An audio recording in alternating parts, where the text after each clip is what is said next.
শপথ নেওয়ার দিন আমাদের যে সম্পদ থাকবে 5 বছরের মেয়াদ শেষে সেই সম্পদ বাড়বে না, সেই সম্পদ কমবে। এই মানুষকে আল্লাহ সবচেয়ে বেশি ভালোবেসে সমস্ত সৃষ্টির উপর তাকে গুরুত্ব দিয়েছেন, প্রাধান্য দিয়েছেন।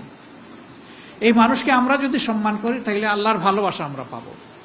শুধু ওই আল্লাহ তাআলার ভালোবাসার কাঙ্গাল হয়ে এই কাজটা আমরা করি এবং আমরা বিশ্বাস করি সমাজে যদি এই ধরনের দরদ ভালোবাসার ভিত্তিতে একটা সমাজ গড়ে ওঠে তাহলে সেই সমাজটাই হবে কল্যাণ রাষ্ট্র, যেখানে প্রত্যেকটা মানুষের কাছ থেকে সম্মান পাবে, ভালোবাসা পাবে, রাষ্ট্রের কাছ থেকেও সম্মান পাবে, ভালোবাসা পাবে।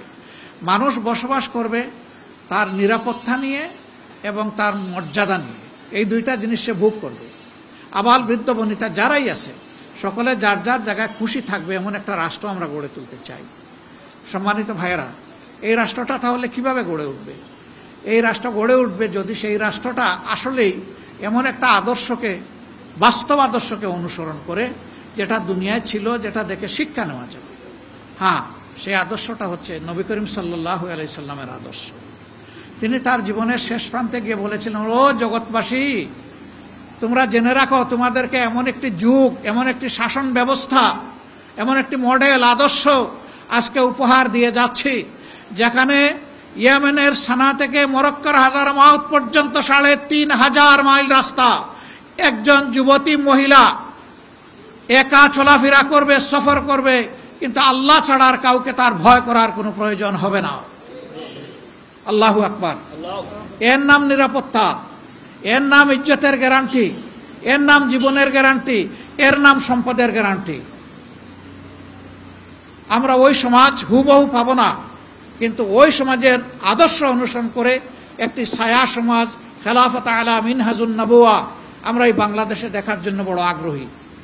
এবং এইটা সম্ভব শুধুমাত্র আল্লাহর দেওয়া সার্বজনীন কোরআনের ভিত্তিতে। যদি একটা দেশ এবং রাষ্ট্র গড়ে ওঠে তাহলেই কেবল সম্ভব। আমার আগে জনাব অধ্যাপক মুজিবুর রহমান সাহেব সেই কথাটা খুব চমৎকারভাবে বলেছেন যে বাংলাদেশ বা একটা রাষ্ট্র যেখান থেকে নিয়ন্ত্রণ হয় ওখানেই সত্যিকারের প্রতিনিধি পাঠাতে হবে ইনশাআল্লাহ। আমরা আপনাদেরকে নিশ্চয়তা দিচ্ছি, আল্লাহ তাআলা যদি বাংলাদেশ জামাতে ইসলামী এবং অন্যান্য ইসলামী দলের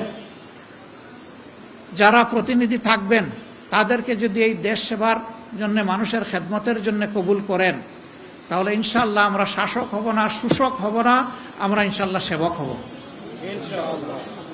শপথ নেওয়ার দিন আমাদের যে সম্পদ থাকবে 5 বছরের মেয়াদ শেষে সেই সম্পদ বাড়বে না, সেই সম্পদ কমবে।